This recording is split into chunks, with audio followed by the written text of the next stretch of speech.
koo xam ne da nga fa nekkoon bokk ci ay sale boulot Mhm. sa problème dinañ ko régler loolu dafay jeex xam nga pour lan. Mhm. à l'avenir moo tax Mhm. Sénégal warul nekk réew moo xam ne ku la neexul rek nga utal ko ay programme topp ci kawam di agressé ñun ku ñu bàyyi yaa war a tiit. ku leen bàyyi moo war a tiit. ñun bu ñu bàyyee kenn moom moo war a tiit ndax la mais ñun amuñu parce que muy parti bu ëpp doole fii ci Sénégal. mais coalition tamit faaw ngeen di ànd tamit. Pastef mooy parti bu ëpp doole. képp koo xam ne nee nañ la doo génn réew mi. mais est-ce que kon mënuñu koo jàppee règlement de compte rek. am na fu ñu ko teg non non bu doon règlement de compte ñu njëkkee ci Gabriel Kane. doo leen njëkkee. ci Gabriel Kane. mais li leen gën a sonal maanaam ca jamono yi nga xam ne nag. ñu ngi leen di gën a sonal non de ci côté Adji Sarr. xibaar yu wér te wóor ca tàng tàng ba abonnez-vous pour ngeen di mën di jot suñuy vidéo. ñu ngi leen di jaajëfal bu baax a baax yéen ñi nga xam ne yéen ñu topp ci chaîne bii di Buzz 221 HD ni ñu koy defee saa su ne rek tey nag ñu seet si waat ki nga xam ne moom moo di Soxna Awa Seck duñu leen ko présenté ndax yàgg ngeen ko gis ci li nga xam ne moom moo di scène bi waaye itam ñu fas yéene ñëw seq ak moom li nga xam ne moom moo di waxtaane li nga xam ne itam moom moo di tolluwaayu réew mi balay loolu ñu bàyyi ko mu nuyoo mbokk internet yi. waaw asalaamaaleykum wa rahmatullah mbokku internet yi maa ngi leen di nuyu di leen ziyaara yéen ñëpp. di beral nuyu waa HD Buzz 221 HD mi nga xam ne ñoom naa tàmma seqal la waxtaan yu mel nii di nuyu waa Touba Mbacké yëpp di beral nuyu sëñ Mountakha Bachir ak sëñ Amdou Modou Mbenda yàlla guddal seen fan wéral seen ay cër bañ mën a àggale seen yéene ci yoon wi yëpp. bu ko defee dañuy daal di dem directement ci li nga xam ne moom moo di jafe-jafe bi nga xam ne jamono ji askanu Touba ñu ngi koy daal di dund ñenn ñi génn seen kër mu di taw barki dem bi bari woon lool waaye itam waral fépp wala fax fu ëpp ci yi nga xam ne moom moo di diwaanu Touba ta ba nga xam ne nit ñi daanaka dañuy génn seen kër naka nga jàngatee loolu ak itam lan moo ci taxawaay li nga xam ne nag moom moo di gouvernement bi.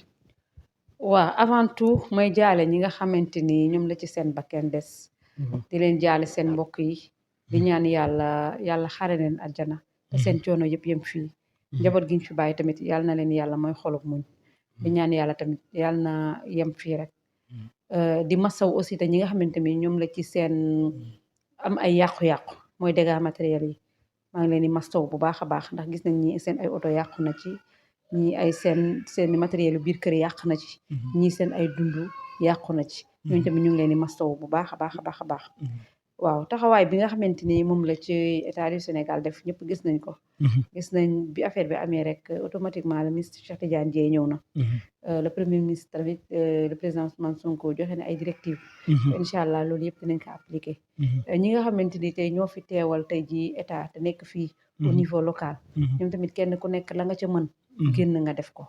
ndox mi nag moo am doole te xëy na sóoraale wuñ ko woon. te buñ fàtte tamit ne inondation yi problème bi.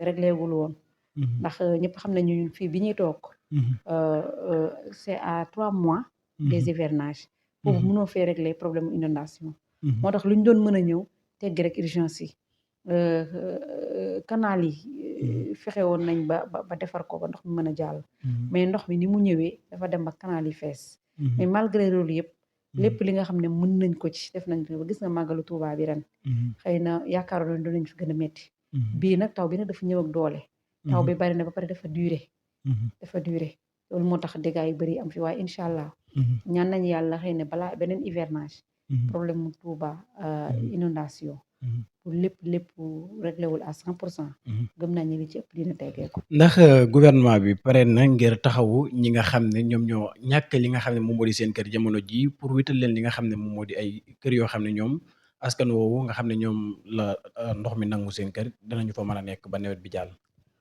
waaw loolu nag gouvernement am na yéene def ko. te xam naa mu ngi ciy dox. mais bul fàtte ne Touba c'est une ville spéciale. pas comme les autres. loolu bu état bu koy def.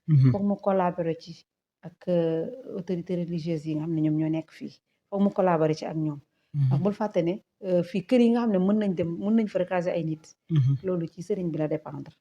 loolu état moomu ko. par exemple lu mel ni ay kër sëriñ Touba. lu mel ni ay université. yooyu rek ñoom ñoo fi mën a héberger nit ñi. ñoom foofu lañ mën a recaser nit ñi. te loolu xam naa ne bu koy def foog mu collaborer ci ak le xalif. te njortu naa ne xëy na buñ ci le xalif moom xëy na kër yi doyoo ko dara. te xam naa ne askan wi rek a ko ñor. te état tamit loolu tamit ñor na ko mais comme Touba ni ma la ko waxee rek amul foo xam ne dañ naan lii état moo ko fi def moo ko moom ba mënoon a jël rek directement dugal nit ñi su fekkoon tey ji fu mel ni beneen ville la boo xam ne xëy na mais nekkul comme Touba xam nga Touba moom ñëpp a xamal ne titre foncier la bu fekkoon beneen ville la tey jii tey bu beneen fi mel ni Mbàkke tey école yi jël nañ leen yóbbu leen fa wala feneen ak jël nañ yóbbu fa mais jàpp naa ne d'ici peu de temps problème mu sinistré yi dinañ la régler dinañ fexe ndax ñun ñi nga xam ne ñun ñoo nekk fii jox nañ leen ci ay solution yi nga xam ne à notre niveau ñun xam nañ ko ci jox nañ leen ko te yaakaar naa d'ici peu de temps dinañ leen recaser en attendant ndox mi di génn foofu seen kër dégg naa la sànq nga wax ne ki nga xam ne moom moo di ministre Cheikh Tidiane Dièye ñëwoon na fi ci ginnaaw bi nga xamee ne moom moo di taw bi waaye itam ñu gisoon mu yëkkati ay kàddu ba waxoon ne li nga xam ne moom moo di nawet bi du ci nawet naka nga jàngatee kàddu yooyu en tant que ki nga xam ne nag moom moo di ministre bi yor wàllu woowu ci jamono boo xam ne nit ñi nga am jafe-jafe. pardon dégguma ma ne moom dafa ñëw daal di wax ne maanaam nawet bii nii ñu nekk du seen nawet ci jamono boo xam ne sénégalais ñi nga am jafe-jafe ci wàllu mbënd mi. waaw wax na xam nga déggin la laaj maanaam boo gisee mu wax la loolu dafa la bëgg a xamal ne la bu population bi bu ñu fàtte ne ci budget Macky Sall ci la nawet bi nekk ci la ñuy liggéey nii régime bi fi nekk ci budget Macky Sall lay liggéey maanaam dafa la bëgg a xamal ne ñoom dafa fekkoon ne ñoom tëraloon nañ seen programme ba pare ñoom lii ñuy def dañoo rek am volonté jàppale population bi mais li ñuy def sax mënuñu ci dara ndax boo koo fekk mu voté budget ba pare ba séddale xaalisam ne lii fii la jëm lii fii la jëm te yow am voté waatoo beneen budget ci diggante bi foofu lay waxee wax déggin la laa du question ne que nawet bi suñu nawet ñoom gannaaw yàlla teg na leen fi lépp lu ñëwati ci seen kaw lay reposé wu fi mu ne nii ñëpp xam nañ te ne nii comme ni ma ko expliqué du seen budget état la ñuy liggéey mais fu mu ne nii ñëpp état la ñuy jox responsable bi foofu la Cheikh Tidiane Dièye di wax ak yéen mais waxul ne lii xëy na dawul responsabilité wala ñun waruñu koo def déedéet daf leen bëgg a xamal ne rek ñoom dañuy def ay effort pour xëy na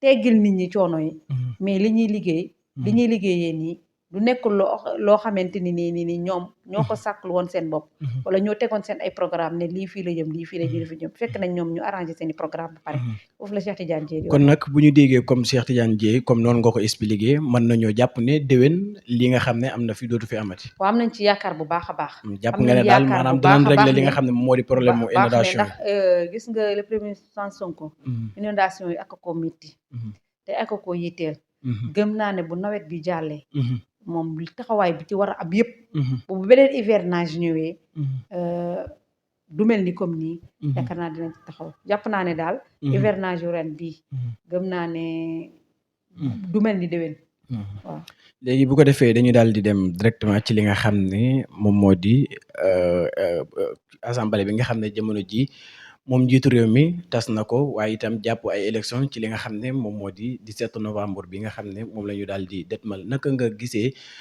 nga jàngatee acte boobu nga xam ne moom président def na ko muy di tas li nga xam ne moom moo di assemblée nationale ñenn ñi di ko ñaawlu ñenn ñi itam di ko rafetlu naka nga gisee loolu itam.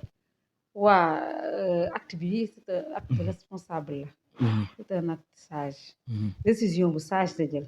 décision bu responsable la jël. ndaxte nag ñëpp xam nañ ne assemblée nationale bi xamoon nañ ne bu benn régime ñëwee tamit dina ko teg benn fi ngay njëkkee assemblée nationale boo xamante ni ñaari parti yi nga xam ne ñoom ñoo fi ëpp doole bii liste suppléant la am bii liste titulaire d'ailleurs bu kenn ku ci nekk bu kenn remplacé da ngay wëri feneen pour li jëndi wax xam nga loolu déjà rek loolu moom c'est anormal loolu moom jarul sax njàng mu sori boo ko xoolee da nga xam ne lii nekkul loo xam ne nii la war a demee loolu rek jar na ñu tas assemblée bi beneen bi man dama naan moralement rek laay wax moralement fi dëkk bi toll ak ni réew mi mittee ni li dëkk bi li mu laaj ci xaalis ak nu xaalis bi tasaaroo ak ni ñu salfaañee suñu xaalis bi tey ñu ne la conseil constitutionnel bi conseil économique social bi moins pardon conseil économique social gëm nañ ne njëriñ la amaluñu benn njëriñ nañ ko dindi xaalis bi nga xam ne moom lañ ko jël dugal ko feneen au conseil des collectivités ñu ne tamit pareil amul benn njëriñ xaalis bañ cay def nañ ko génne def ko feneen mais yaakaar naa un député du peuple ku responsable kuy xalaat koo xam ne réew mi moo la ñor loolu loi boobu bu ñu la ko tegalee yaakaar naa amul sax jeexi-jeex da nga ko war a mais ñenn ñi dañoo jàpp ne maanaam kii di Bassirou Diomaye Faye da koy def rek ngir politique ndax jàpp ne ne foofee bànqaas yooyu nga xam ne bëgg na koo tas ay membres yi Benno Bokk Yaakaar ñoo fa nekk moo tax mu bëgg a tas lu ñu mel. ñoom yàgg nañ ko kaas yow ñun ku ñu xam waa Pastef ne yàgg nañ wax conseil économique et social au conseil des collectivités territoriales ñëpp xam nañ ne amul fi benn njariñ loolu moom ñëpp xam nañ ko daf ñuy yokkal rek ay dépenses loolu moom ñoom ba ci seen biir campagne avant campagne loolu dañ ko mës di dénoncer. mais jàpp nga ne daal defu ko ngir li nga xam ne moom moo di politique non mais ña fa nekk ay sénégalais la le président Bassirou Diomaye Faye ku ko xam ne instant bii politique gu tëgul nekkatul ci politique ñëpp xam nañ ne instant bii réew mi kese moo ko ñor lii nag nga xamante ni xëy na su ko teggee dina amal njariñ réew mi ci loolu lay nekk léegi nag dalay arrangé rek wala mu ñàkk la arrangé xëy na ña fa nekk bokk benn yaakaar xëy na peut-être jàpp nañ ne ñoom président ci loolu la ci jublu ñun ñi nga xamante ni tey jii ñun ñoo nekk Pastef da nga xam ne dafa am benn projet bu ñu tegoon bu ñu jaayoon askan wi ñun xam nañ ne le président Bassirou Diomaye Faye lii muy teg ci ay principe la koy teg mais tegu ko ci lii moo la neex wala lii moo ko naqari wala mu teg ko ci loo xam ne xëy na daf koy xeexee wala daf ay compte ay règlement de compte wala lu tegu ko ci jàpp nga ne daal amul njëriñ jàpp nga ne daal moom daal daf ko def ngir li nga xam ne rek moom moo di askan wi ñoo ko soxla waaye itam defu ko ngir li nga xam ne c'est une demande sociale loolu moom yàgg nañ ko wax yaakaar naa boo xoolee 20 ans ci kanam yàgg nañ wax ne conseil économique et social amu fi njëriñ ñu ñëwaat indi au conseil des collectivités territoriales nit ñi ne daf ñuy gën a yokkal ay dépenses mais amaluñu njëriñ mais est-ce que yéen jàpp ngeen ne li nga xam ne moom moo di législative yi comme Bassirou Diomaye Faye jël décision tas li nga xam ne moom moo di assemblée nationale bi est-ce que yéen jàpp ngeen ne da ngeen mën a am li nga xam ne moom moo di majorité ci assemblée nationale ndax ñenn ñi ñi nga wax ne jamono ji leen ni ci ndaw ñi ñi ngi commencé ñàkk yaakaar rawatina gis nga li nga xam ne moom mooy xew ci gaal gi nit ñaa ngi dem njëkk nga jàngatee loolu itam est-ce que jàpp ngeen ne li ngeen bëgg carrément da ngeen ko am li tax ngeen tas li nga xam ne moom moo di assemblée est-ce que da ngeen ko am foofee ci pencum ndawi réew mi inchallah une majorité écrasante moom la ñu am mais ñeneen ñi ngi wax ne gone yi commencé nañ leen a wan ginnaaw ba tax ñoom jël nañ gaal ñi ngi jël gaal gi génn xoolal ñi nga xamante ne ni instant bi ñoom ñooy opposé wu teguñu ko ci ay principe ñii opposé wu rek pour bañ li nga xam ne dañu contre Pastef ñooñu ñoo continuer di wax loolu waaye yàlla nañu yàlla yóbbu ci campagne yi bu ñu yàlla yóbboo ci campagne yi ba ndaw yi génnaat di nga xamante ne nii Pastef dina fi toog 50 ans 50 bien ans plus waaw yéen ci jamono boo xam ne ñi ngi naan leen gone yi wan nañ leen ginnaaw yan gone ñoo ñu wan ginnaaw gone yi nga xam ne ñu ngi dugg ci gaal gi ñàkk yaakaar ci li nga xam ne moo di réew mi yan gone ñooñu xam nga dugg ci gaal gi xale yi bañ gënee am yaakaar ne président Ousmane Sonko doy toog xale yi ñu ngi continuer dugg ci gaal gi parce que dugg ci gaal gi benn phénomène boo xamante ne war nañ def benn enquête xool ba xam lan moo waral lii après foofu dinañ fi ñëw sax war nañ def benn enquête xool lan moo waral lii mais ku yaakaar ne du yaakaaruñ ko sax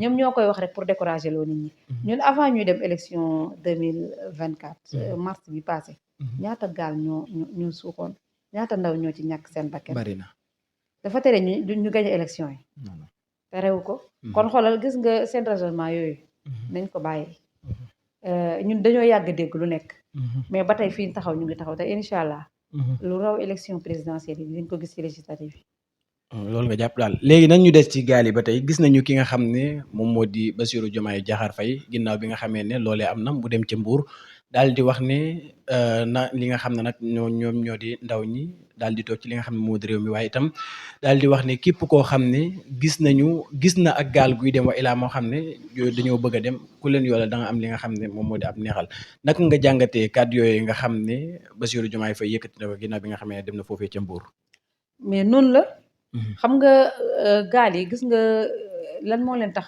ñuy continuer di dem mais dañu gisul ku leen dénoncer maanaam bu foo fekkee sax kuy waxtaanee rek gaal kooku rek da nga ko war a dénoncer boo fekkee kuy waxtaanee ne yor naa gaal nii naa wala ku naan am naa ku may waxal ci gaal yi rek da nga ko war a dénoncer waxatuma la nga xam ko nag gis ko nga xam ne kii dafa pare yëpp ay doomu Sénégal ay ndaw dugal leen te seen bakkan na ci jamono boobu nga xam ne yow kooku nga xam ne ñene dañ ko war a doon mu war a génn li nga xam ne moom moo di réew mi xamoo ci yan situation la war a la nekk ba tax mu bëgg a génn li nga xam ne moom moo di réew mi waral nag loolu est-ce que jaar na itam ñu koy yoole itam waaye kii sëñ bi su fekkoon ne gaal yi dañuy dugg ci jàmm egg ci jàmm amul problème mais pourtant am na gaal yu yegg de waaw am na gaal yu yegg mais bul benn nit bu des rek bu ko xeeb benn bakken bu des rek bu dem bu ko xeex loolu ça compte loolu kon foofu nag la ñuy waxee gis nga sëñ bi gis nga problème mu immigration bi kenn ku nekk daf ci am part de responsabilité war koo dox état moom kenn du ko ci génnee état li ko war mooy def une enquête ba fexe ba teg loxo ñi nga xamante ni ñoom moom gaal yi ak ñi koy organiser ba ca initiateur ya ñu teg leen loxo teg leen ay sanctions yu sévères ba nga xam ne bakkanu doomu aadama kenn du ko fawee beneen bi xale yi dem des fois pression sociale la ñuy dund parents yi tamit dañ ci am une très grande part de responsabilité ndax gis nga mënoo jur sa doom nga ne ko tey da ngay xëy tekki loolu c'est impossible mënul nekk gis nga àdduna dund dañ koy organiser étape boo ci sauté rek boo ci bëgg a sauté rek dem yaa ngi am na lu bari looy yàq dund dañ ko organiser âge bu nekk ak lañ ca war a def soo yoree sa doom da ngay def ci moom imaan da nga koy jàngal gis nga diine bu nekkee ci yow dëggantaan am na loo xam ne sañoo ko daf lay topp te loolu éducation de base bu solide nga war a mën a am so éducation de base bu solide mënoo koo am sans pour autant nga am diine moo xam diine boo am ñun ñaari diine yi ñu pratiquer fii suñu réew mi amu ci benn boo xamante ni nii mu ngi cautionné nga def xam ne lii soo ko defee sa bakkan des ci mu naan la demal nga tànte amul muy diine l'islam muy diine chrétien amu ci kon parents yi dañ ci am une très grande part ñoo war a yar seen doom yi à bas âge ñu jàngal leen diine jàngal leen doylu jàngal leen endurance mooy nga xamante ni boo nekkee xale dañ la war a da jàngal alxuraan jàngal la école ngay jàng ñu nga xam ne yow xaalis xale du ko yor ñu teel la jàngal loolu xaalis xale du ko yor xale lu mu am ay parents ñoo ko war a jox loolu nga war koo muñ ñu tàmmal la ngay dund loolu au fur et à mesure ngay dem am benn âge boo xam ne boo amee ñu ne la lii jàng nga école da ngaa war a dem jàngi xam-xam bu fekkee da nga tere arrêté école ñu ne da nga war a dem jàngi métier foog nga am fa temps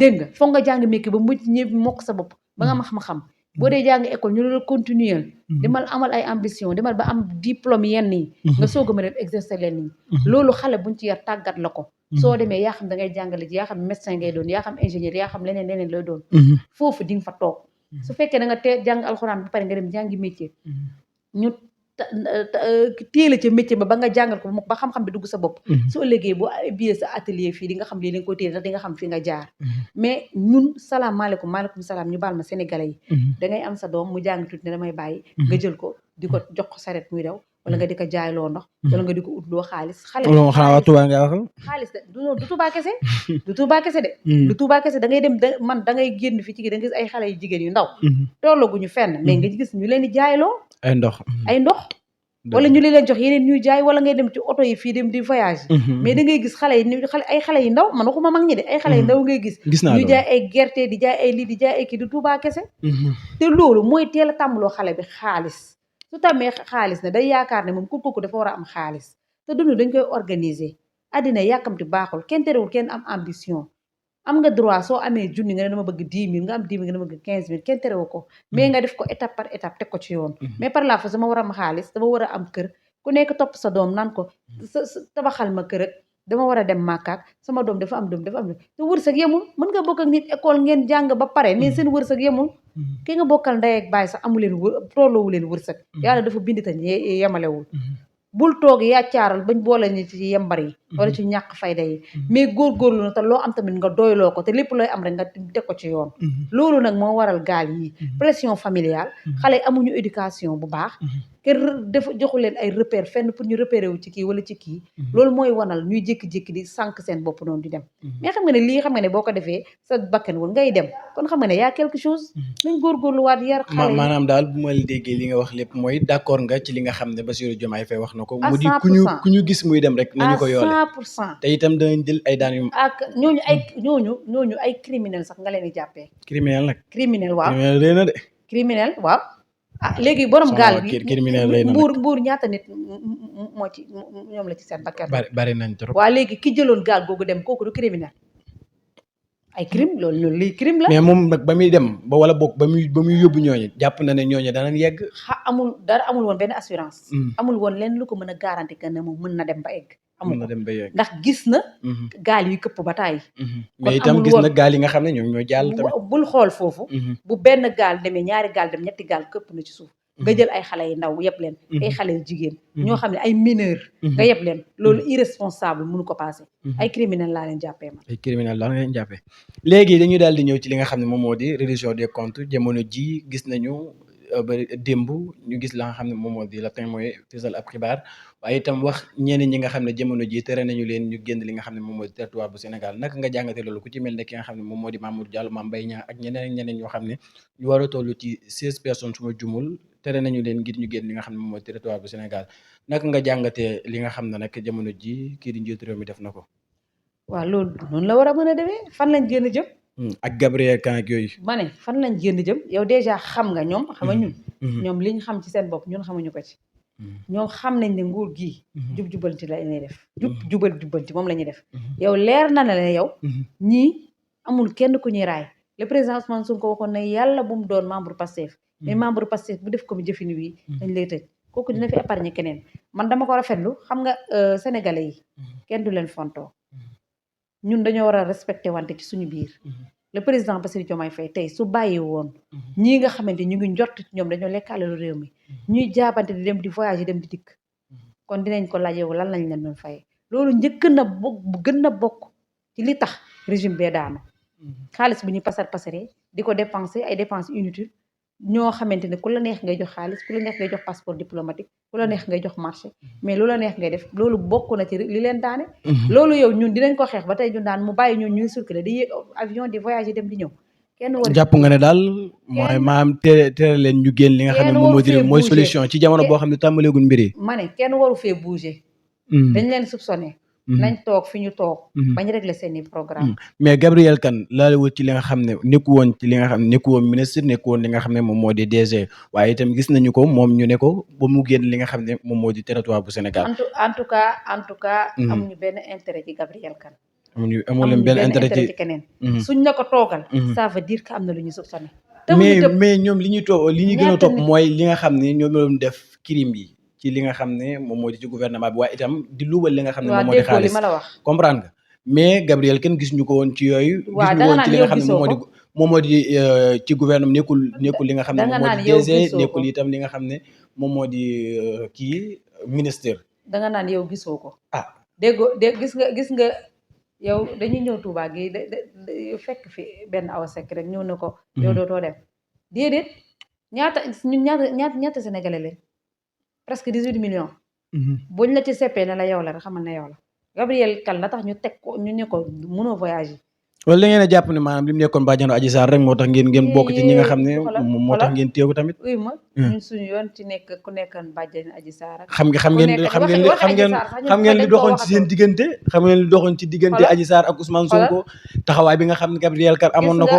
gis nga waxu Adji Sarr bu ñu intéressé woon tourné nañ page Adji Sarr de tourné ngeen page Adji Sarr mais nag Gabriel Kane ci côté boobu la taxawee woon man nañ ci taxawee ci côté Adji Sarr la taxawee woon laa lay xamal Gabriel Kane buñ ne ko doo toog buñ ne ko doo génn réew mi am na leneen tax problème am na leneen lu tax lu bokkul tal problème Adji Sarr bu doon moom kese la Gabriel Kane du ci jiitu kon waxu Adji Sarr mais keneen ku ñu ci doon tudd tamit jamono ji teeroon ko mais kooku tamit mën nañu moom muy Mamour Diallo mën nañoo jàpp ne dañoo jàpp ne war naa mën a luubal ci li nga xam ne moo di alal askan wara ñu bañ ko téye waaye wara ñu téye ko bokk mais Gabriel Kane moom jàpp ne na li nekk bàjjenu Adji Sarr bàjjenu Adji Sarr li ma la wax daal maanaam mooy képp koo xam ne nee nañ la doo génn réew mi mais est-ce que kon mënuñu koo jàppee règlement de compte rek am na fuñ ko teg non bu doon règlement de compte du njëkkee ci Gabriel Kane. doo leen njëkkee. ci Gabriel Kane. mais li leen gën a sonal maanaam ca jamono yi nga xam ne nag. ñu ngi leen di gën a sonal woon xoolal. non de ci côté Adji Sarr. xoolal 2021 ba léegi déglu ma ñoom ñoo sonnoon. problème Adji Sarr. seen problème la woon dossier Adji Sarr seen dossier la woon. mais ñen ñoo dund problème yooyu ci jamono jooju. xëy na ñun Pastef suñu leader lañ accusé woon. waaw kay mi ngi noonu. dégg nga suñu leader lañ accusé woon. suñu leader. am na fu mu toog ne man Adji Sarr jégal naa. Adji Sarr bu desee ci man bu desee ci moom benn innocente bu ñu ñëwoon rek doon ko utiliser la. problème mu Adji Sarr déggoo ma ne su fekkoon dañu salaamaale da leen a ñor dëgg wala ñu intéressé dëgg. kon problème mu Adji Sarr. ba ñu toogee la ñu koy xam. yaakaar naa gis déggoo benn yoon. xëy na nga génn ñi gis ñi ci biti. mais gisagoo benn responsable. Pastef boo xam ne bañ toogee ba tey wax na ko Adji Sarr d'ailleurs man buñ ko tudd sax dama koy fàtte. buñ ko tudd la tax ma fàttali ko mooy jëfam ji mu fu def accusation yi mu fi def ba ay bakken ba ay manifestation ay bakken. ok foofu nag bëgg naa ñu bu taxul woon ak loolu. man Adji Sarr mën naa kaa fàtte. ndax xam naa ne kenn du jël sa doom fi mu ne nii di ko def loo référence ci Adji Sarr.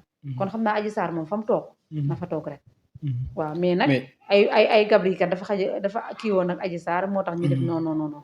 yow yaa jàpp li nga xam ne moo di règlement des comptes. suñ na ko toogal rek ñun amuñu règlement des comptes amuñu temps boobu. amuñu leen temps boobu déedéet amuñu temps boobu.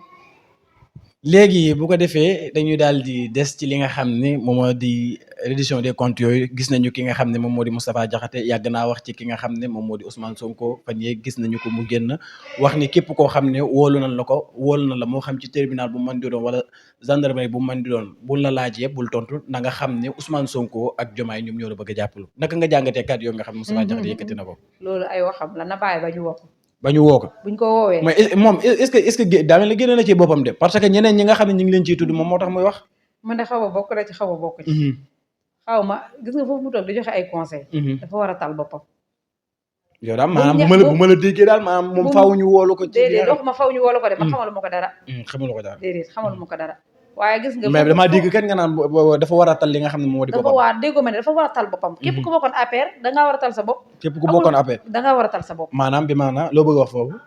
ñoom ñoo jaxase réew mi ñu jaxase réew mi nga yaakaar dañ leen bàyyi noonu képp ku ci laale wala ku ci taqe moom di nga ko régler ak sénégalais yi yoon dina teg ci yow loxo. maam jàpp nga ne daal moom muccagul ci donte ne mi ngi wax li muy wax. déggoo ma ne képp ku bokk APR.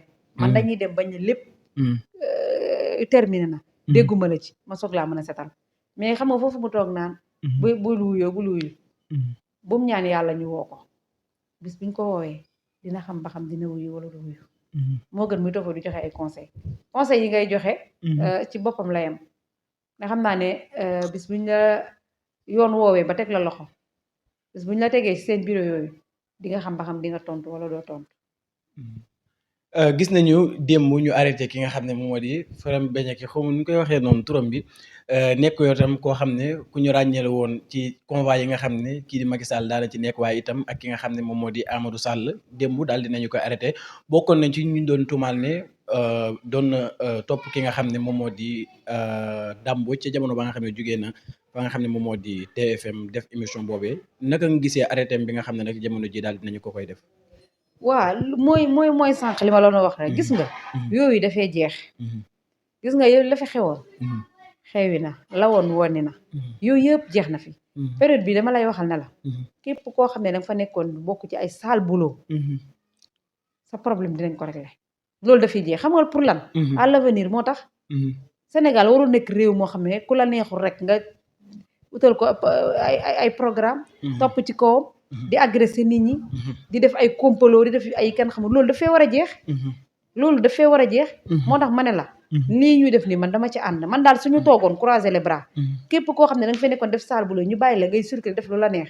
kon da ngay jaaxal Sénégalais loolu dafay jeex. jàpp nga ne daal jàpp bi nga xam ne teg loxo bi nga ko teg loxo daal nekk na loo xam ne lu jaadu la. bañ a jaar yoon lu jaadu la sëñ bi yow kenn jàpp la defoo dara. jàppuñu sa morom deful dara. te bu ñu tëb di jàppaate. bu ñu jàpp rek. c'est que am na loo def. wax nga dëgg léegi dañuy daal di des ci ñëwaat ci li nga xam ne moom moo di législative yi nga xam ne moom lañuy dëtmal ci 17 novembre gàmmu gi gis nañu ki nga xam ne moom moo di Serigne Moustapha Sy yëkkati ay kàddu jëmale ko ci ki nga xam ne moom moo di seen leader Ousmane Sonko waaye itam wax ni mel ne Ousmane Sonko dafa ko beddi wan ko ginnaaw moom nag tëkku leen wax li nga xam ne mu ngi leen di xaar ci li nga xam ne moom moo di législative yi naka nga jàngatee kàddu yooyu nga xam ne Serigne Moustapha Sy yëkkati na ko. waaw foofu moom du ma ci sori. luy foofu moom du ma ci sori actualité mi ngi ci penc bi. waaw mu ngi ci penc bi waaye xam nga lan la. sëñ Moustapha Sy xam nga gàmmu gi jot mu wax dara. biiru gàmmu gi mu njëkk a waxee. tey tey dafa tombé ci Ousmane Sonko. ñoom ñoo bokkoon seen Yewwi Askan bi. ñoo fa nekkoon ñoomu neen ci seen biir. suñu àndee ba àndatuñu. kon am na lu tax. dégguma le président Ousmane. da ngaa jàpp ne daal Yewwi Askan Wi instant bi tas na. Yewwi Askan dafa mel ni tasagul de. Yewwi Askan Wi de xam naa ne bu tasatu de na meloon melu ko. na melo melatu ko kay. ndax fi mu ne daal boo bëggee dégg-dégg. ci suñu Pastef fii ci la ñuy concentré wu. maanaam daal yéen de la ngeen a fas yéene ber seen yoonu bopp. néew ma dañuy ber seen yoonu bopp de je ne suis pas l'autorité de la parole. waaw bay toog fii naan Pastef dafa aw yoonu boppam. waaye dama laa bëgg a xamal ne rek. instant bi le président Ousmane Sonko moom mi nga xam ne mooy chefu parti Pastef.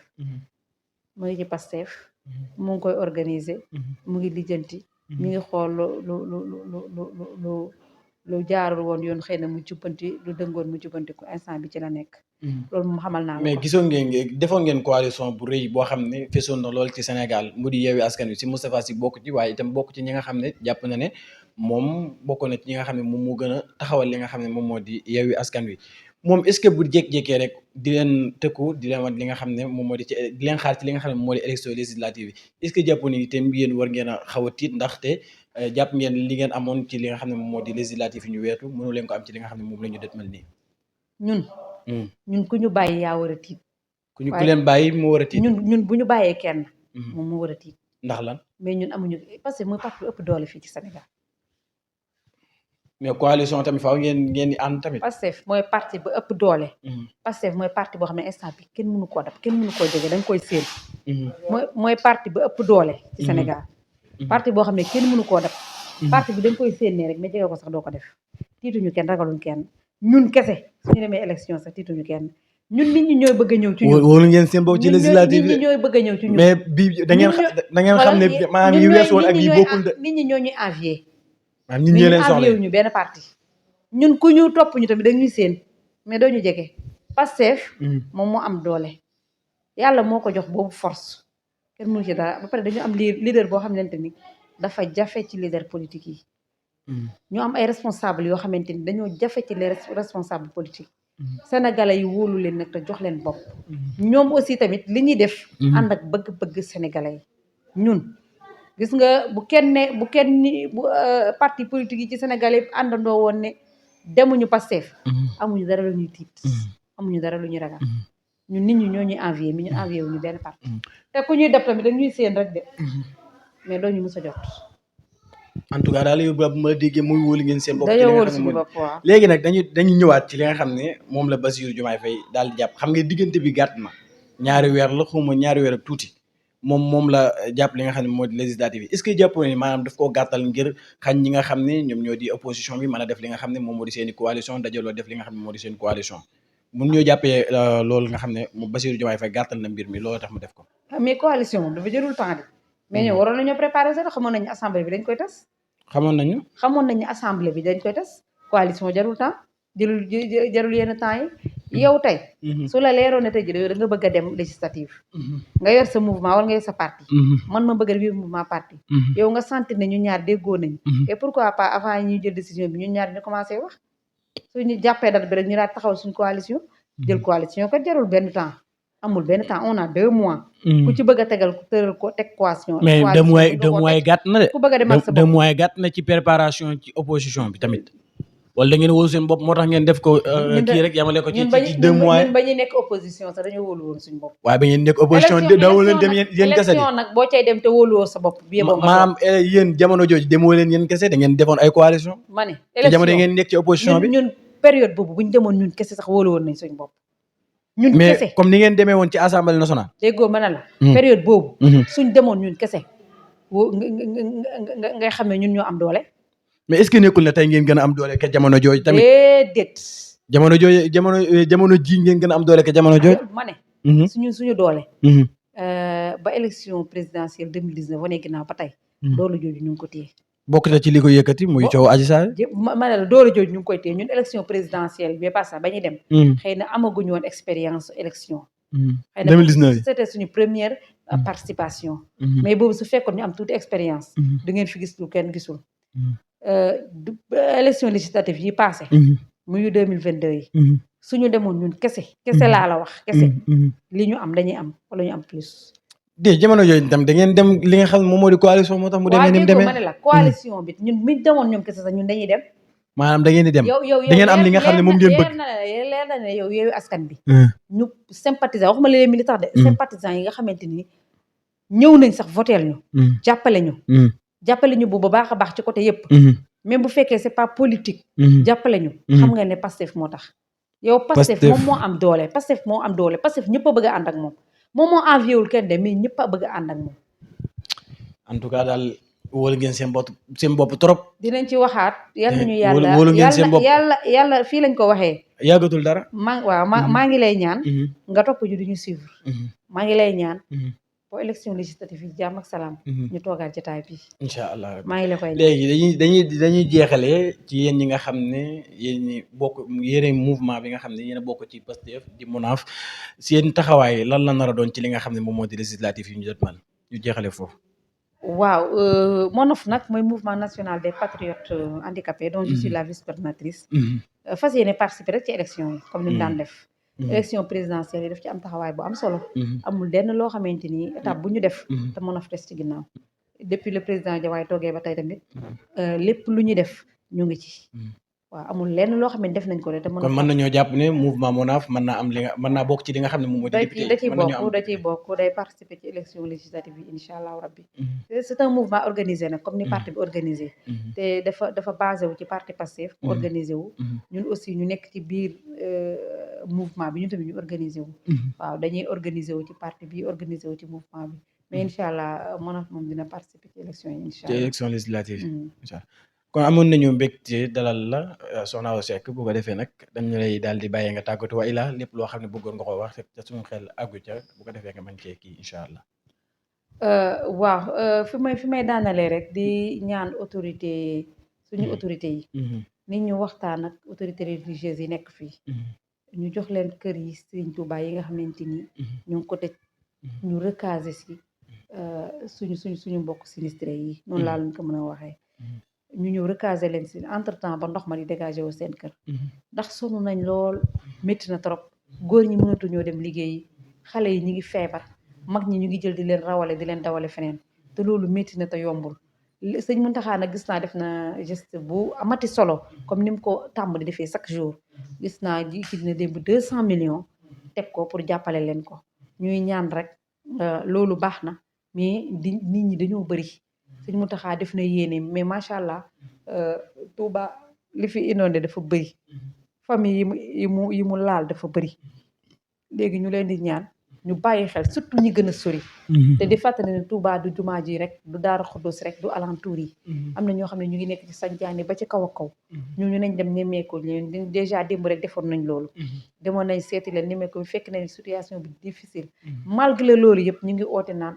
le président Diomaye ak le président Ousmane Sonko ñoom rek lañ yaakaar ci lii te loolu yaakaar naa sas la kon nañu wax ak autorités yi fii ñu casé leen dimbale leen ñu dégager seen ndox yooyu nekk seen biir kër ba egg seen biir nekk li ci des nag mooy may woo sénégalais yëpp ne leen nañu waajal élection yi bu baax di woo sama mbokku militant Pastef yi ne leen élection yu amati am importance la pour le président Bassirou Diomaye Faye mën a gouverner normalement ak li yéene bi nga xam ne moom la am pour projet Pastef bi ñu mun ko exploiter il faut ñu am une majorité écrasante à l'Assemblée loolu nag ñun ñoo ci war a liggéey ñun les militants surtout ñi nga xam ne ñoo nekk ci base bi nañ góorgóorlu sensibiliser nit ñi conscientiser leen bu baax a baax xamal na leen pour le président Diomaye mën a liggéey normalement foog ñu am une majorité te loolu ñun ñoo ko ci mën a jàppale waaw bu dul loolu de maa ngi leen sant di leen gërëm di ñaan yàlla rek ndox mi yàlla bu mu impacté waat ñeneen yàlla na nekkaat ndoxu jàmm ndoxu salaam comme ni mu ko doon defee waaw suñu mbokk yi tamit ma da leen masawu war rek di leen wax ne ñu ngi ànd ak ñoom difficulté yooyu nga xam ne moom la ñuy rencontré di leen sant di leen gërëm di la jox rendez-vous rek après élection yi bis bu ñu amee majorité en tout cas daal xam naa ñu ne toog wóolu ngeen seen bopp lool décortiquer waat ko baax na incha incha allah allah jërëjëf jox leen dig daje beneen